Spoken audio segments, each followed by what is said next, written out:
Moreno, on le connaît pas, on sait pas vraiment ce que ça vaut.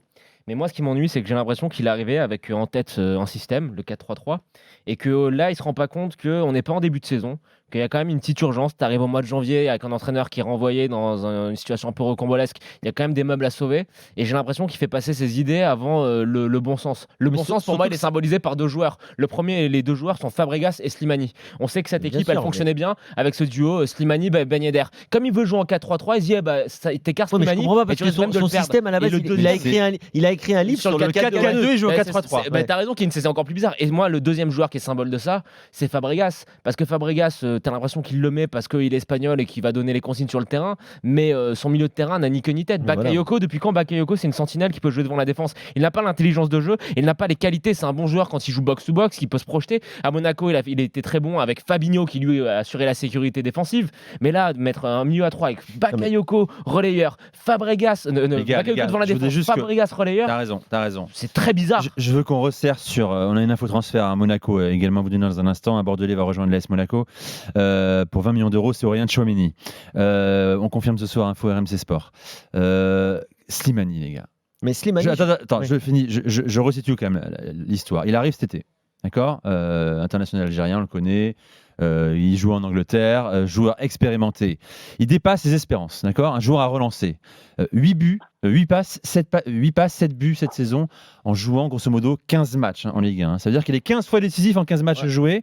Il est sur une base, s'il continue comme ça, et avec son immense complicité avec Ben Yedder, ce qui n'a pas de prix encore une fois. Je rappelle toujours ce que dit Denouex. Denouex disait un joueur A a une valeur, un joueur B a une valeur, mais la relation entre les deux, le joueur A et le joueur B n'a pas de valeur. C'était inestimable. Aujourd'hui, on a un coach qui arrive et un Jardim qui avait déjà commencé à amorcer à mettre Slimani sur le banc ou sur le côté gauche, avec un joueur qui veut partir et qui va sûrement partir cet hiver. C'est incompréhensible. Comment tu peux laisser Slimani sur le banc? Alors, ils disent qu'il est blessé aujourd'hui. Mais comment, sur les derniers matchs, il n'a pas fait jouer Slimani, sachant que c'était vraiment le joueur qui arrivait le mieux à faire briller Ben Yedder. Ces deux joueurs qui sont, comme tu parlais de Denouex, c'est la fameuse complémentarité des deux attaquants. C'est inestimable. Tu as un entraîneur qui arrive, qui est Moreno, qui a écrit un livre sur le 4-4-2, qui a le duo d'attaquants qui, après Neymar Mbappé, qui est quand même le plus prolifique. Il a même mieux. Parce qu'en plus, si jamais il y en a un des deux qui se pète, t'as Jovetic qui est fait pour jouer dans le système à deux pointes. Mais bien sûr. Donc, t'as tout ce qu'il faut.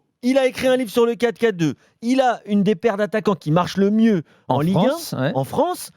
Et il arrive et il continue un 4-3-3. C'est quoi l'idée? Il s'entête, il veut alors, est-ce que marquer de son empreinte, son arrivée, est-ce qu'il y a faire pas, différent? Exactement. Est-ce qu'il n'y a pas le syndrome, je ne le connais pas Moreno, je ne juge pas, mais j'émets une hypothèse. Il n'y a pas ce syndrome de l'entraîneur qui arrive et qui veut absolument apporter sa patte et qui avait déjà décidé que Slimani, ses qualités techniques, qui sont peut-être pas au niveau qu'un entraîneur espagnol espère, tu vois ce que je veux dire? Non, il est au-dessus du niveau de la moyenne. Oui, il est bon. Hein. Oui, il est bon techniquement, mais il a une technique. Il n'a pas la technique des Espagnols. Il a une technique un peu rustre, tu vois. Il fait des trucs un peu imprévisibles. Je trouve dur avec Russe parce que je l'ai vu. C'est pas une touche de balle en déviation, faire des passes D à. C'est pas une critique envers Slimani. Je tente une explication de savoir pourquoi Moreno se passe d'un des joueurs les plus prolifiques.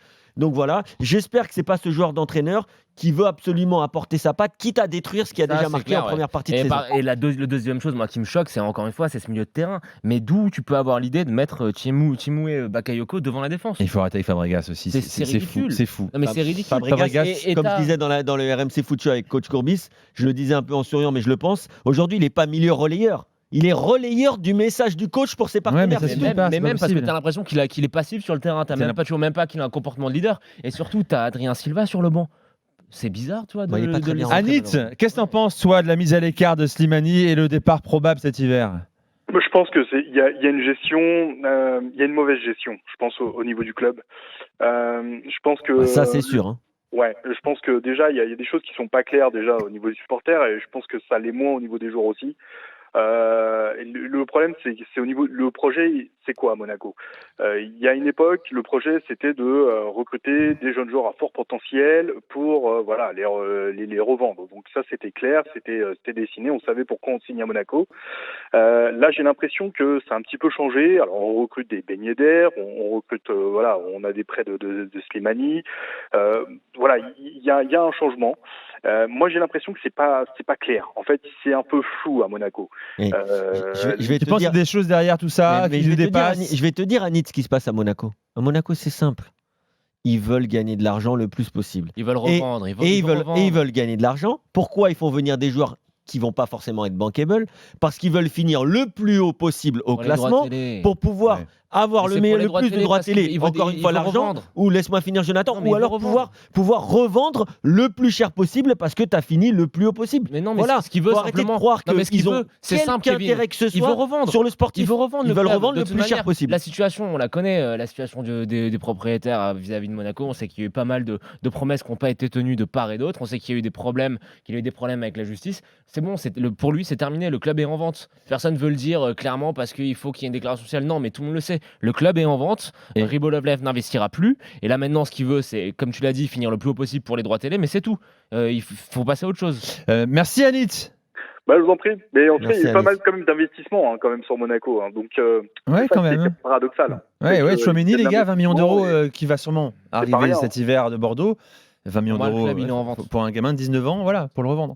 Merci Anit, c'est excellent. Tu reviens quand tu veux dans l'after, évidemment. Monaco 12e de Ligue 1 après 21 journées, 29 points. Je me dis que sans Slimani, s'il faut, Monaco serait relégable ce soir. Il y a des chances. Franchement, c'est possible. Il y a au moins 3-4 matchs qu'on a en tête où il est sans lui, ils prennent pas le 1 ou 3 points.